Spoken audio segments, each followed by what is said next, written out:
27 வயசில் அமைச்சர், சட்டமன்ற உறுப்பினர்,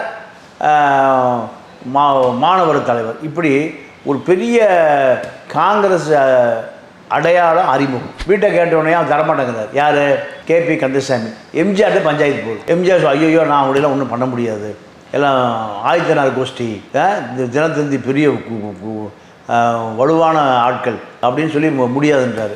அப்போ தான் அவர் பார்க்குறாரு. பைபாஸ் அரிசியெல்லாம் முடிச்சுட்டு தையல் போட்டு கிளம்பி வந்துட்டார். வந்து முதலமைச்சர் ஆகிட்டார். முதலமைச்சராக ஆகிட்டார். ஆன பிறகு இந்த ஆட்சியை காப்பாற்றியது யார்? சந்திரபாபு மருமகன் தான் அதனால் முழு பொறுப்பு கட்சியை, எம்எல்ஏக்கள், நட்டமன்ற உறுப்பினர், நாடாளுமன்ற உறுப்பினர், அமைச்சர் எல்லாம் மருமகன் பொறுப்பை கொடுத்துட்டார். சந்திரபாபு என்ன பண்ணுறாரு? எம்எல்ஏக்களை பூரா அவர் வச்சுக்கிறாரு.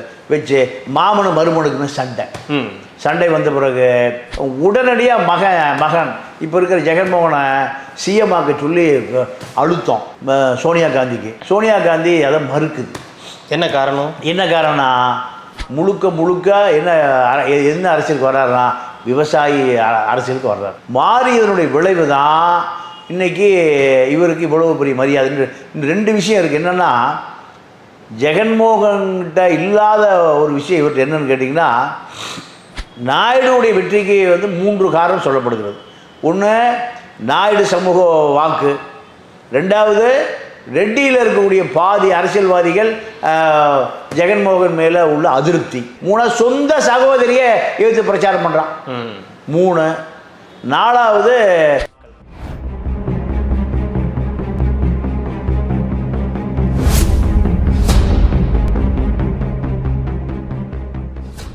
ரெட்ரோலுக்ஸ் நெஞ்சங்களுக்கு வணக்கம். நான் உங்கள் கார்த்திக். இன்றைய அரசியல் சூழல் நிகழ்ச்சியில் நம்மோடு இணைந்திருப்பவர் மூத்த பத்திரிகையாளர் திரு தமிழா பாண்டியன் அவர்கள். வணக்கம் சார். வணக்கம் சார். அரசியல் சூழல் நிகழ்ச்சியில் நம்ம பல தலைவர்களை பற்றி பார்த்துருக்கோம், பேசியிருக்கோம், அவர்களுடைய வாழ்க்கையெல்லாம் எப்படி அப்படின்றது. அதே மாதிரி இன்றைக்கி ஒரு மிக முக்கியமான ஒரு தலைவர், இப்போ அரசியலில் ரொம்ப பரபரப்பாக பேசப்படக்கூடிய ஒரு நபராக அவர் இருக்கார் அப்படின்னு சொல்லலாம். இன்றைய தினம் அவர் ஆந்திர முதல்வராக பொறுப்பேற்று கொண்டார். திரு சந்திரபாபு நாயுடு ஆந்திர பிரதேசத்தின் முதலமைச்சராக இப்போது கையெழுத்து போட்டிருக்காரு அப்படின்னு சொல்லலாம். சந்திரபாபு நாயுடு அவர்கள் இந்த அரசியலில் ஒரு கிங் மேக்கராக இருந்திருக்காரு அப்படின்னு நம்ம சொல்லலாம். காரணம் 130க்கும் மேலான தொகுதிகளில் வெற்றி பெற்றிருக்கிறாரு. தனிப்பெரும்பான்மையோடு அங்கே ஆட்சி அமைக்கிறாரு. அது இல்லாமல் தேசிய ஜனநாயக கூட்டணியிலையும் அங்கம் வகிக்கிறாரு. மோடி அவர்கள் பிரதமராவதற்கும் அவர் சப்போர்ட்டாக இருந்திருக்காரு அப்படின்னு சொல்லலாம். இது மட்டுமே இப்போ உள்ளவங்களுக்கு மட்டுமே இது தெரியாது. அவர் ஆரம்ப காலத்துலேருந்தே மிகப்பெரிய ஒரு அரசியல் புள்ளியாக தான் இருந்திருக்காரு. என்டிஆர் அவர்களோட மருமகனாகவும் இருந்திருக்காரு. ரெண்டாவது, அந்த கட்சியை ஆந்திர பிரதேசம் தெலுங்கு தேசம் கட்சியை எப்படி கைப்பற்றினார் அப்படின்ற பல விஷயங்கள் அதில் இருக்குது. சந்திரபாபு நாயுடு யார், அவர் எப்படியெல்லாம் இந்த அரசியல் வாழ்க்கையில் கடந்து வந்தார், ஏன் கிங் மேக்கர்னு சொல்லப்படுறன்ற பல விஷயங்கள் நீங்கள் ரெட்ரோலுக்ஸ் நேயர்களுக்காக பகிரணும்னு விருப்பப்படுறோம் சார். இல்லை, சந்திரபாபு நாயுடு இன்றைக்கு இந்தியா முழுக்க பேசுபொருளாக மாறியிருக்கார். நீங்கள் 16 நாடாளுமன்ற உறுப்பினர்கள், இந்த 16 நாடாளுமன்ற உறுப்பினர்கள் தான் இந்த பிஜேபி அரசை தாங்கி பிடிக்கிறார்கள். ஆனால் இந்த காங்கிரஸ்காரர், இவர் முன்னாள் காங்கிரஸ்காரர். ஆமாம், இந்த முன்னாள் காங்கிரஸ்காரர் இந்திரா காந்தி குடும்பத்துக்கு மிக நண்பக மாணவர். அதாவது இவர் அரசியலுக்கு வர்றதே காங்கிரஸ் அரசியலுக்கு தான் வர்றாரு. அதாவது படித்தவர் வேற, அங்கேயே அவர் ஆரம்பிச்சிட்டார். ஆமாம், அதாவது மாணவர் தலைவர் காங்கிரஸ் கட்சியுடைய மாணவர் தலைவர். இப்போ சஞ்சய் காந்தி கூட நெருக்கம். சஞ்சய் காந்தி அவர்கள் ராஜீவ்காந்தியுடைய தம்பி. அவர் விமான விபத்தில் இறந்துட்டார். இந்திரா காந்தி காலத்தில் விமான விபத்தில் இறந்துட்டார். அவருக்கு இவர் ரொம்ப நெருக்கம். இதுதான் இவரை 27 வயசில் அமைச்சர், சட்டமன்ற உறுப்பினர், மாணவர் தலைவர், இப்படி ஒரு பெரிய காங்கிரஸ் அடையாளம் அறிமுகம். இவர் சாதாரண விவசாய குடும்பத்தில் பிறந்தவர். நீங்கள் 50 தான் பிறக்கிறார். 1950 திருப்பதி யூனிவர்சிட்டியில் படிக்கிறார். படிக்கும் போதே காங்கிரஸ் மீது, அரசியல் மீது ஆர்வம். அதில் முன்னணி மாணவர் தலைவராக இருக்கிறதுனால நடந்த எலெக்ஷனில் இவர் சின்ன வயசுலேயே சஞ்சயுடைய பிரஷர் இவரை அமைச்சராக்கு. அப்போ அமைச்சர் இந்த அமைச்சர் மீது அப்போ வந்து பெரிய நடிகர் ஆந்திராவின் எம்ஜிஆர், என்டிஆருக்கு ஒரு கண்ணு, சின்ன வயசுலேயே ஆக்டிவாக இருக்கான அந்த பையன் அமைச்சர் வேற, அதுவும் திரைப்படத்துறை அமைச்சர். அப்போ என்டிஆருக்கு நெருக்கமாயிருங்களா? ஆமாம். பையன் ரொம்ப துருதுருப்பாக இருப்பான். தன்னுடைய இரண்டாவது மகள் புவனேஸ்வரியை பொண்ணு கொடுத்துட்றாரு, மருமகன் ஆக்கிறார். ஒரு சினிமா நிகழ்ச்சியில் பார்க்குறாரு, அமைச்சர் வர்றாரு, துருதுன்னு இருக்காரு, 27 வயசில் அமைச்சர். அப்போ விசாரிக்கிறாரு, ஆமாம் நாயுடு பையன் துருதுன்னு இருக்கான், காங்கிரஸ் சஞ்சய் காந்திக்கு நெருக்கம். இதுதான் என்டிஆருடைய மருமகனை மருமகன் ஆகிட்டாரு, மகளை கட்டி கொடுத்துட்டாரு. இந்த காலகட்டத்தில் நடுவில் அப்போ ஒரு காங்கிரஸில் இருக்காரா? காங்கிரஸ் தான், காங்கிரஸ் கட்சியில் தான் அமைச்சர். அப்போ ஒரு என்டிஆர் வந்து தெலுங்கு தேசம் கட்சியில் எதுலேயுமே இல்லை, சினிமா நடிகர். ஏன்னா இவர் திரைப்படத்துறை அமைச்சர். அப்போ அவங்களுக்கு நடிகர் தெரியுமா இல்லையா? நம்ம டிபார்ட்மெண்ட் யாரையும் அமைச்சர் நாயுடு, சந்திரபாபு நாயுடு. இதுதான் அவரை மருமகனாக்குச்சு. அப்போ இப்படி ஓடுது. இதுக்கு நடுவில் என்டிஆர் ஏன் அரசியலுக்கு வர்றாருன்னா, கஸ்தூரி ரங்கன் ரோடு எங்கே இருக்குன்னு கேட்டிங்கன்னா போயஸ் கார்டனில். ஆமாம், அந்த வழி பேரே கஸ்தூரி ரங்கன் சாலை. அதில் ஒரு இதில் வந்து ஒரு வீடு யாருக்கு? என்டிஆர். நீங்கள் இந்த பாலகிருஷ்ணன், ஜூனியர் என்டிஆர், குட்டி என்டிஆர் எல்லாம் பிறந்து வளர்ந்த இடமே இதுதான், பாலையா அவங்கெல்லாம். அப்போ ஒரு ஸ்டேஜில் இந்த வீட்டை விற்றுட்டு எங்கே போகிறாரு? ஹைதராபாத் போகிறார். யாருக்கு விற்கிறாருன்னா, தினத்தந்தி ஆதித்தனாருடைய மருமக கேபி கந்தசாமிக்கு விற்கிறார். கந்தசாமி ஆதித்தனாருடைய மகளை திருமணம் செய்தவர். அவர் தான் தினகரன் ஓனர். 89 அமைச்சராக கொடுத்தார், ஹெச்ஆர்என்சி அமைச்சராக இருந்தார். அவருக்கு விட்டு விற்கிறாரு. விற்றுட்டு குடும்பத்தோடு போய் அங்கே நிறைய படம் வந்துடுது, நிறையா தொடர்ந்து ஷூட்டிங்கு. மெட்ராஸ் வர முடியல. நீங்கள் ராஜகுமாருக்கு சென்னையில் வீடு இருந்தது, கன்னட ராஜகுமார். ஏன்னா இப்போ சென்னை ராஜதானி தானே. ஆமாம். அந்த காலத்தில் படங்களை எல்லாமே இங்கே தான் எடுக்கணும். தெலுங்கு படம், கன்னட படம், மலையாள படம் எல்லாமே இங்கே தான்.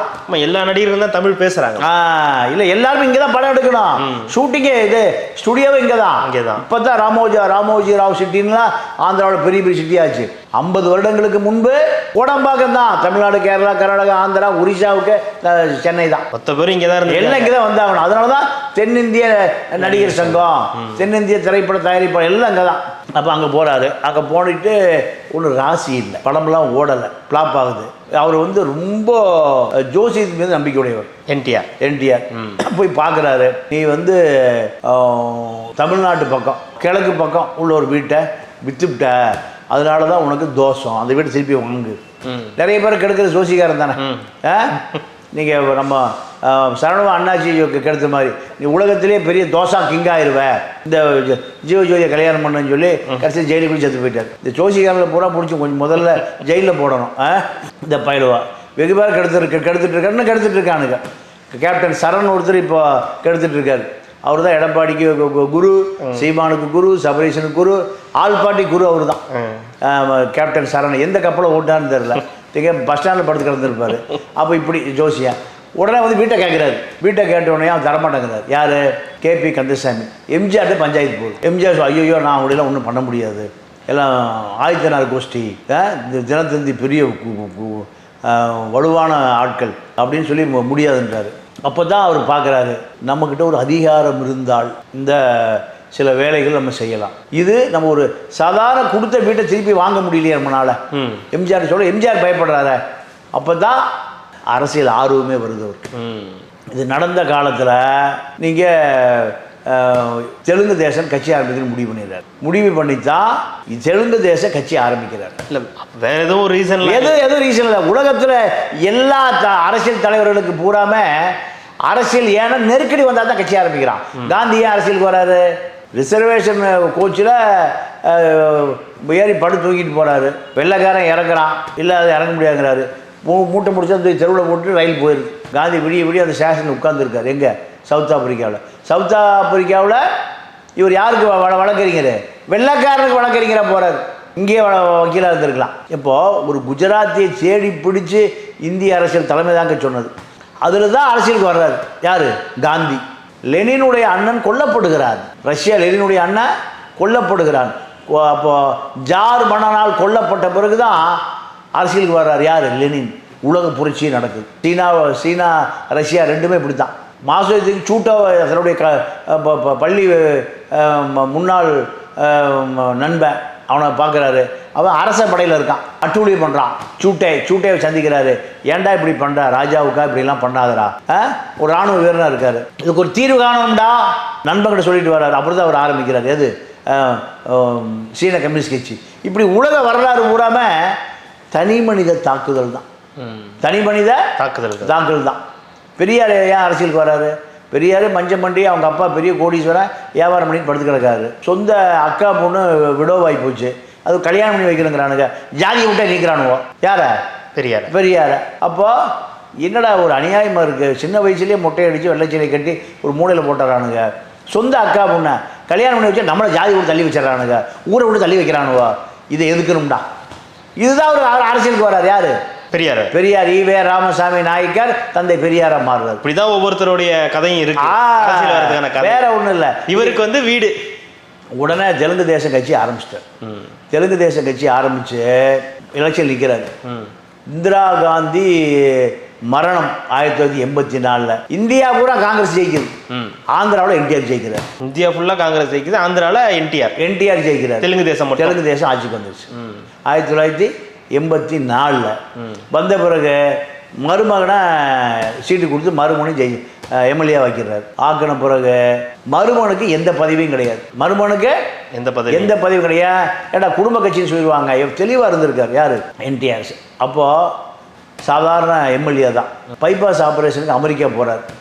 அப்போது நிதி அமைச்சர் அவருக்கு நெருங்கிய அரசியலுக்கு ஆலோசகர் பாஸ்கர் ராவ், அவர் தான் அரசியல் ஆலோசகர்.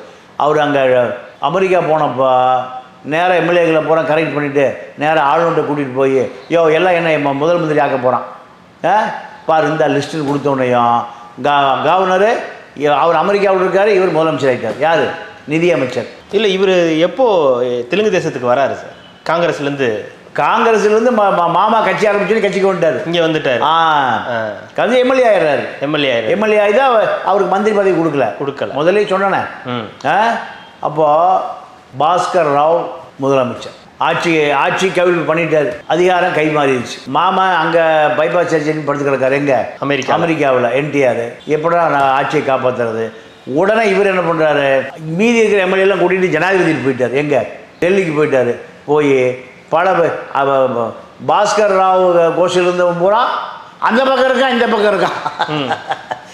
அரசியல் அப்படித்தானே இருப்பான். அந்த பக்கம் ஒரு பட்டி கொடுத்தா அந்த பக்கம் போயிடுவான், 2 பட்டி கொடுத்தா இந்த பக்கம் வந்துடுவான். அதாவது இந்த கூவத்தூர்ன்றதெல்லாம் அப்போவே அங்கே நடந்துருச்சு, பல காலம் நடந்திருக்கு சார். ராஜாக்கள் 1000 வருஷங்களுக்கு முந்தைய பொட்டியை வாங்கிட்டு பல பேர் காட்டி கொடுத்துருக்கான் சார். பொட்டி அவ்வளோ பவர் இருக்குது சார். பொட்டி அரசியல் தான். அப்போ இவர் என்ன பண்ணுறாரு, அவ்வளோ எம்எல்ஏ கூட்டிகிட்டு எங்கே போகிறாரு? ஜனாதிபதிட்டு போகிறாரு.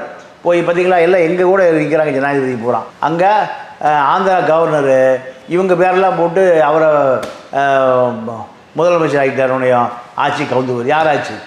இவருது பாஸ்கர் ராவ் துரோகி ஆட்சி கவுந்து போகுது. கவுந்தோடனே மாமா பைபாஸ் சர்ஜரிலாம் முடிச்சுட்டு தையலுக்கு ஈயல் போட்டு கிளம்பி வந்துட்டார். வந்து முதலமைச்சர் ஆகிட்டார். முதலமைச்சராக ஆகிட்டார்.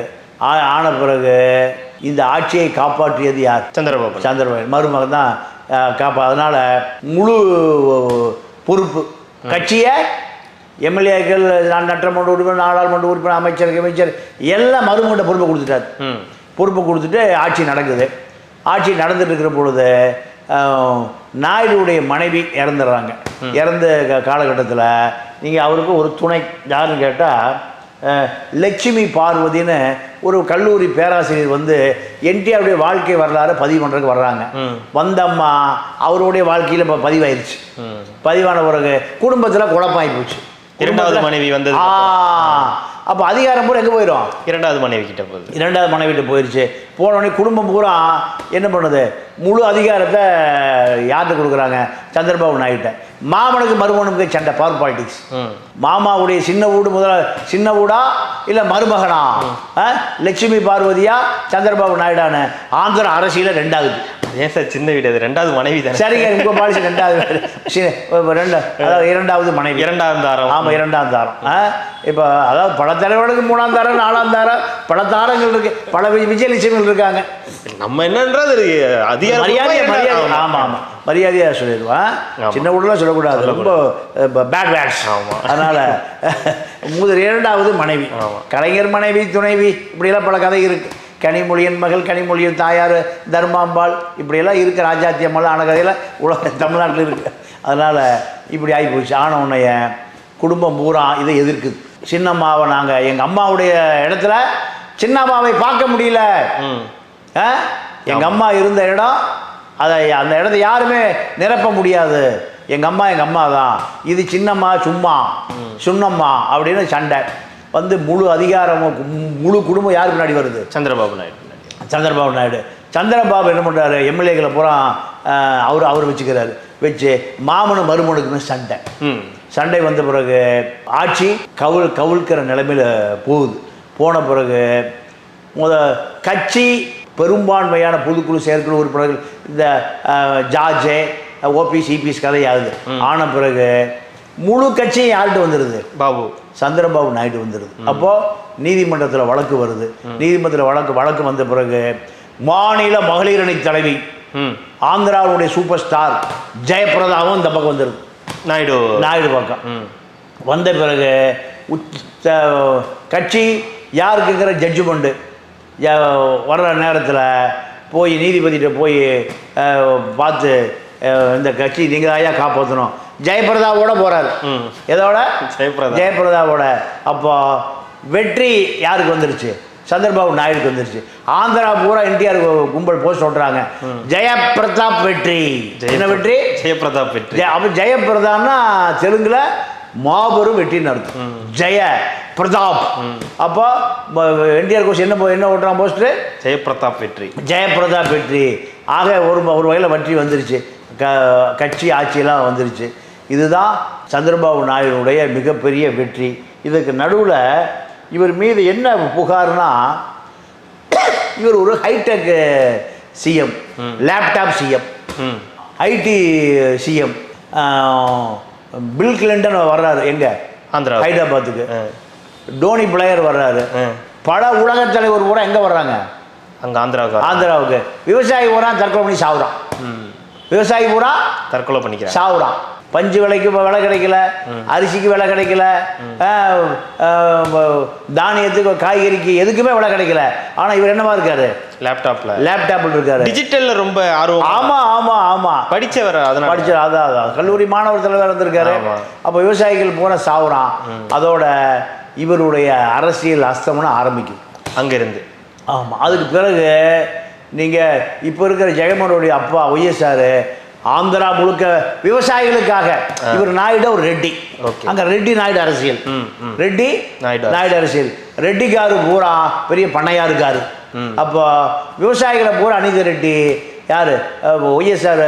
அவர் காங்கிரஸ் கட்சி. பெரிய ஆர்ப்பாட்டம், போராட்டம், உண்ணாவிரதம், ஊர்வலம், பாத யாத்திரை, ரத யாத்திரை.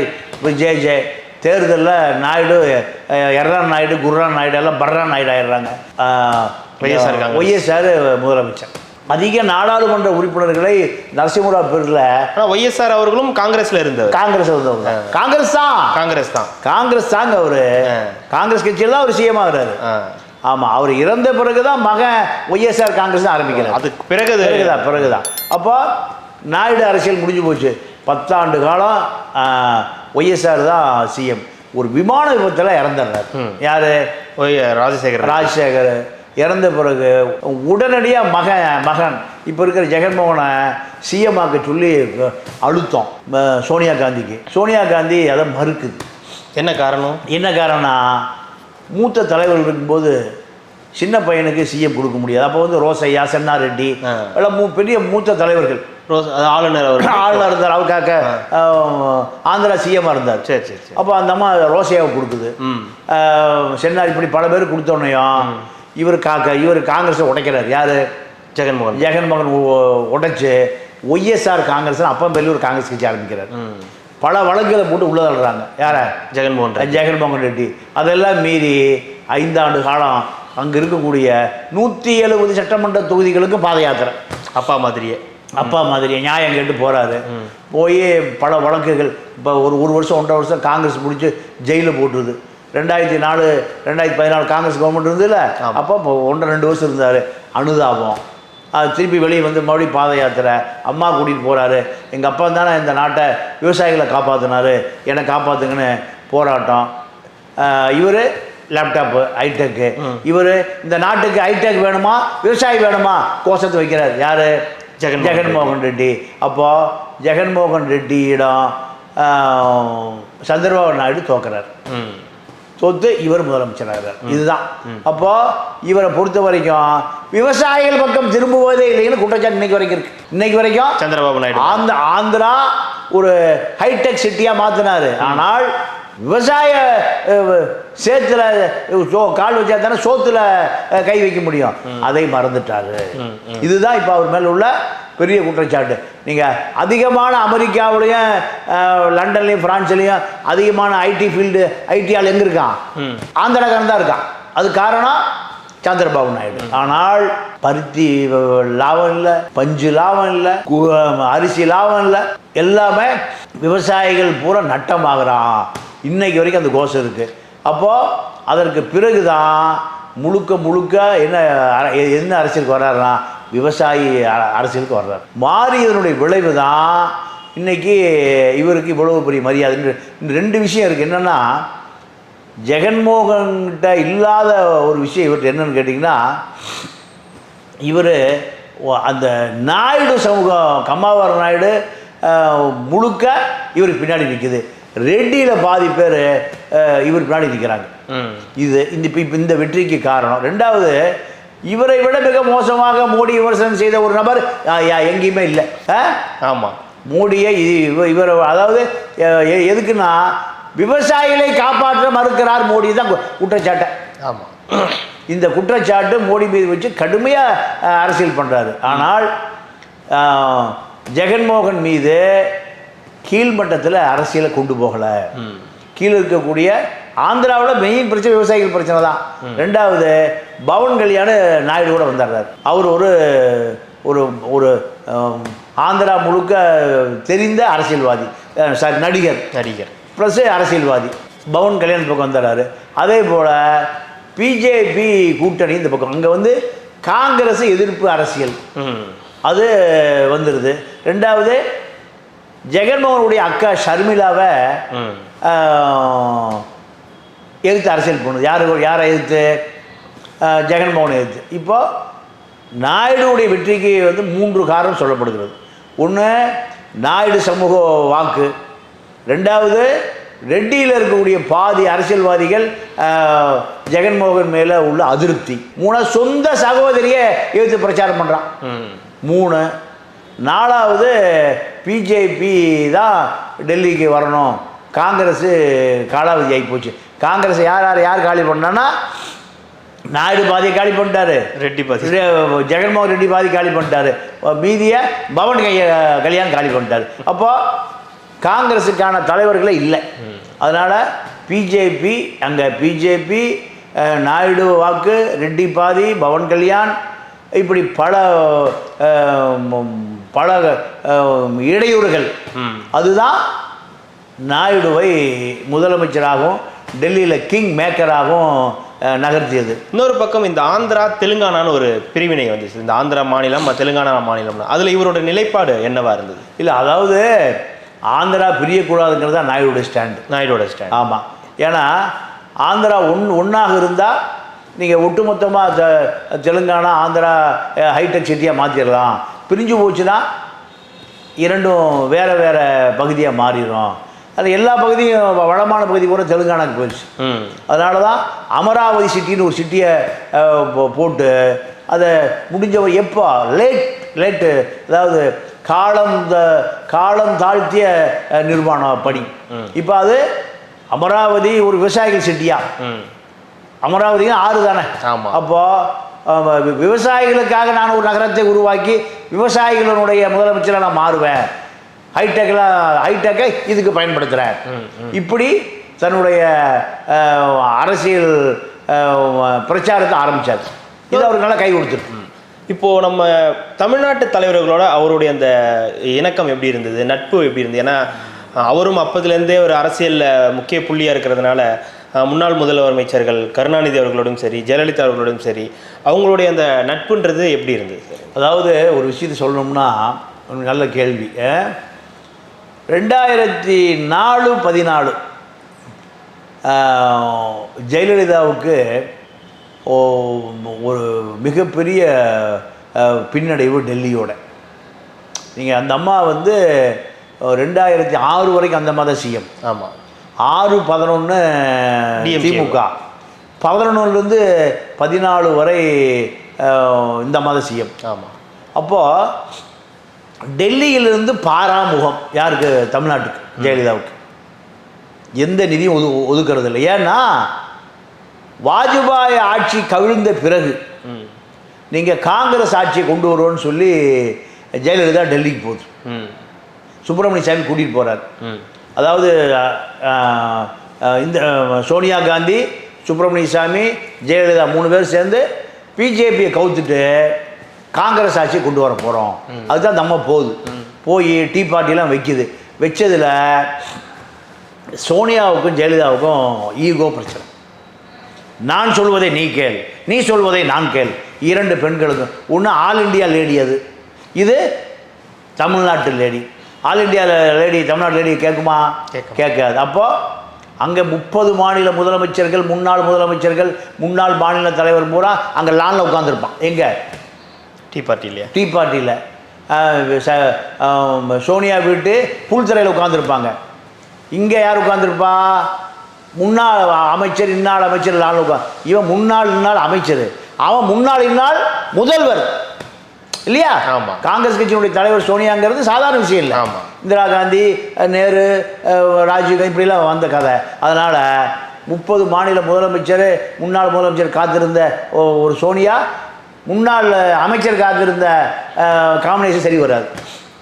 2 பேருக்கு சண்டை வந்துட்டு வந்தாச்சு. வந்தால் பிஜேபி ஆட்சி காலத்துலேயும் தமிழ்நாட்டுக்கு எந்த நிதியும் கொடுக்கல. ஏன்னா நம்ம பிஜேபி ஆட்சியை கவுத்துருச்சு, வாஜ்பாய் ஆட்சியை. அப்போது வாஜ்பாய் ஆட்சியிலிருந்து தமிழ்நாட்டுக்கு சேர வேண்டிய நிதிகளை ஜெயலலிதா யார்கிட்ட சொல்லும்? சந்திரபாபு நாயுடு டெல்லிக்கு சொல்லுவார். அதாவது சென்னை டு ஆந்திரா டு இப்படி தான் நடந்தது கவர்மெண்ட். தமிழ்நாடு அரசை நடத்தியவர் யாரு? சந்திரபாபு நாயுடு. அதே போல் 2004 காங்கிரஸ் கவர்மெண்ட் வந்துருச்சு. காங்கிரஸ் கவர்மெண்ட் வந்த பிறகு இதே நிலைமை தான். மீண்டும் டெல்லியுடைய கோரிக்கைகள் பூரா எங்கே போகும்? ஆந்திரா போய் டெல்லி. இப்படி தான். அப்புறம் திமுக வந்துருச்சு. 6-11 விட்டாங்க. 11ல் மீண்டும் அதிகாரத்துக்கு வந்த பிறகு அங்கே யார் இருக்கா? மன்மோகன் சிங் தான். மறுபடியும் கோரிக்கை எங்கே? நாயுடு டு மன்மோகன் சிங். இப்போ நல்ல நட்பில் இருந்திருக்காரு ஜெயலலிதா அவர்கள். நல்ல நட்பில் இருந்திருக்காரு. அதுதான். அதே போல் கருணாநிதியோடைய நல்ல நட்பு தான். கருணாநிதியோடையும் நல்ல நட்பு தான். ஸ்டாலினோடைய நல்ல நட்பு தான். இப்போ நீங்கள் சந்திரபாபு நாயுடு சரி பண்ணுறதுக்கு ஸ்டாலினுடைய உதவி உடனே கோரப்பட்டது. சோனியா உடனே சொல்லுது, தயவுசெய்து அவசரப்பட்டு போய் இந்த பிஜேபி ஆட்சிக்கு முட்டு கொடுத்துட வேண்டாம், உடனே போய் ஸ்டாலினை போய் பார்க்க சொல்லுங்க. எங்க? அது சந்திரபாபு நாயுடு. உடனே சரத்பவார் நான் பேசுறத விட உடனே ஸ்டாலினை கிளம்பி போக சொல்லுங்க, சென்னை டு ஆந்திரா அப்படின்னு சொல்லி. ரொம்ப பக்கம் உடனே போக சொல்லுங்கன்னு அவர் சொல்லிட்டாரா? இல்லை, நான் வந்து மோடியை தாங்கி பிரிக்க முடிவு பண்ணிட்டேன். உங்களுடைய நட்புக்கு ரொம்ப நன்றி. தயவுசெய்து வந்து உங்கள் நேரத்தை வீண் பண்ணாதீங்க. இல்லை நீங்கள் தாங்க பிரதமரை, நீங்கள் தான் பிரதமரை. யார் சொல்கிறா? சோனியா, சரத்பவார் இந்தியா கூட்டணி முடிவு பண்ணி இப்போ ஸ்டாலின் மூலம் தொலைபேசியில் இப்போ கிளம்பி வர்ற காரை ஸ்டார்ட் பண்ணிட்டேன். வரவே வேண்டாம், நான் டெல்லிக்கு ஸ்டார்ட் பண்ணிட்டேன். எங்கே? டெல்லிக்கு போக கிளம்பிட்டு இருக்கேன். ஏன்னா இன்னைக்கு பிரதமர் ஆக்கினாலும் சரி, குடியரசுத் தலைவரே ஆக்கினாலும் சரி, நான் இப்போ டெல்லிக்கு கிளம்பிட்டேன். மோடியை பார்க்க போகிறேன். நான் மோடி கும்பலில் சேர்ந்துட்டேன், மோடி சங்கத்தில் இணைஞ்சிட்டேன். அதனால் நன்றி, வணக்கம். இதுதான். அப்போ இந்த தகவல் டெல்லிக்கு பாஸ் பண்ணிருக்கு. சரி, இது ஒன்றும் சேராது, நீங்கள் மட்டும் கிளம்பி வாங்க. இப்படி தான். அப்போ ஸ்டாலினோட நல்ல நெருக்கம். இதை விட இன்னொரு பெரிய விஷயம், என்டிஆரும் எம்ஜிஆரும் இணைபிரியா நண்பர்கள். தெலுங்கு கங்கை திட்டம் எனக்கு நல்லா ஞாபகம் இருக்குது. நான் சட்டசபையில் இருக்கேன். திருப்பூர் மணிமாறன் எம்எல்ஏ இருந்தார். 84 நினைக்கிறேன், 84 83 அந்த ஒரு வருஷம் முன்ன இருக்கும். தெலுங்கு அந்த தெலுங்கு கங்கை திட்டம் சென்னைக்கு தண்ணி இல்லைன்னு உன்னையும் எம்ஜிஆர் நேராக கிளம்பி எங்கே போகிறாரு? ஆந்திரா போகிறார். ஆந்திரா அண்ணன் தம்பி 2 பேரும் கட்டி பிடிச்சி சென்னைக்கு தண்ணி இல்லைண்ணே, வாய்க்கால் வெட்டி விட்டுரு தண்ணியை, வாய்க்கால. அதுதான் இப்போ வர்ற அந்த ஏரி தெலுங்கு கங்கை திட்டம். அப்போ எம்ஜிஆர் எதை சொன்னாலும் அண்ணன் தம்பி தான். யார்? என்டிஆர் எம்ஜிஆரும். யார் அண்ணன் யார் தம்பி?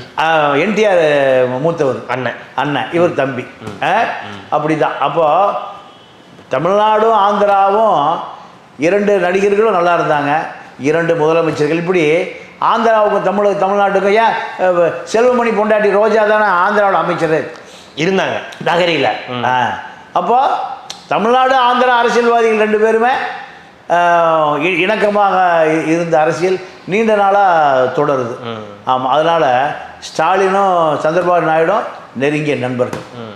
இது வந்து ஏறக்குறைய கருணாநிதி குடும்பம், அதாவது நாயுடு எந்த வேலை இருந்தாலும் கருணாநிதி என்ன பண்ணுவார்? ஆற்காடு வீராசாமி நாயுடு உன்னப்பட்டு போயிரியா ஆந்திராவுக்கு? வெங்கையா நாயுடு, ஆற்காடு வீராசாமி, இப்போ நம்ம கலாநிதி வீராசாமி இருக்கார்ல, அவங்க அப்பா மின்சாரத்துறை அமைச்சர். அப்போ அவர் நாயுடு. அப்போ அவர் ஊர் இந்த வேலூர் பக்கம் கிராமம். அப்போ என்கிட்டயும் நாயுடு இருக்காங்கயா கருணாநிதி சொல்லுவாராம். அந்த நாயுடு சரி பண்ணுறதுக்கு என்கிட்டயும் நாயுடுகள் இருக்காங்க. இப்போ ஸ்டாலினுக்கு இப்போ நாயுடு யாருன்னா ஏவா வேலு நாயுடு. ஆந்திரா பக்கம் எதை சாதிக்கினாலும் இந்த நாயுடு அனுப்பிச்சிடுவார் அந்த நாயுடுக்கு. அப்போ இப்படி நாயுடு அரசியல் திமுகவும் தவிர்க்க முடியாத அரசியல். ஜெயலலிதாவுக்கும் சந்திரபாபு நாயுடு நெருங்கிய நண்பர்களாக தான் இருந்தார்கள்.